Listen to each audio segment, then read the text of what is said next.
We need this a bit more dynamic.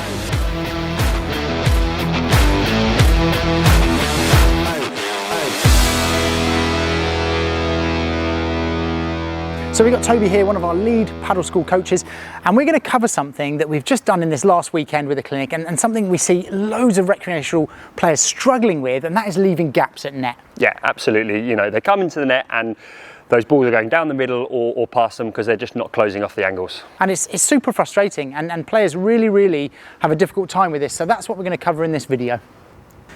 So as it's Wimbledon Championship fortnight, we're going to use the Slazenger paddle #1 ball, the championship ball, and we are going to give away a box of Slazenger paddle balls. Now, all you have to do to enter this giveaway is to put down in the comments down below why you need a box of Slazenger balls, and also make sure that you subscribe to the channel and like the video. So something we see loads is either when players have served or if they come into the position here and they're at net as a partnership, they probably know now how far back they should be in the court, but when we hit that ball into that corner, where should you be going? Coming across into this side. Yeah, and not all the way. You're not touching the fence with your left arm, because look, if you move across, that opens up a really big gap for me to be able to cover. But also, if you come back into the correct position for that ball down the line, if I don't come across here to the middle and guard the middle here, and I stay in my normal position, then it leaves a huge gap for us down the middle. And so many players really struggle with this, in that ball that comes from that cross court and it comes into this position here, yeah. How do you know whose shot that is? It's got to be the player coming in behind. It's the player that coming in from this side. Most of the time it would be for me, because I'm covering the middle, you're focusing on down the line, unless it's a bit of a floaty ball and you can step up in front. And then if you change direction, we've got time to move across. And that's so important to understand that, you know, when the ball is in that corner and we're using, you know, the camera angle from here, it's in that corner, we're in a position like this, we're covering all our space on the court. So many players say to me, yeah, but what about that little angle that you've got on the other side? And what's your response to that? Give it to them. Yeah, like, you know, it's going to be an incredibly good shot for them to win the point over there. It's high risk. You know, they're more than likely to make a mistake, and also you'll probably have time. It bounces, hits the fence, it comes up a little bit, you've got a bit of time. So if the ball comes down into this corner, whether it's a return or anything like this, from this corner position, the forehand player, the player down the line actually wants to move across to cover that line, and the player on the cross court steps across towards the centre line so they can cover the down the middle shot.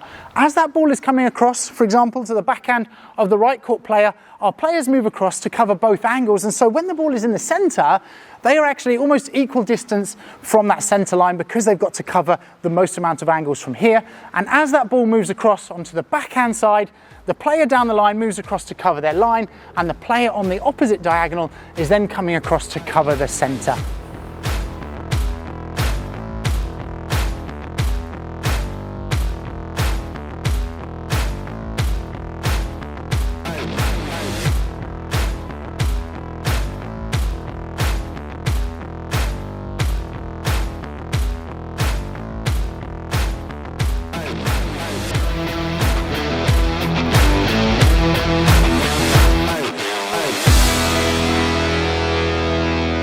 So we see quite a few common errors, really, don't we?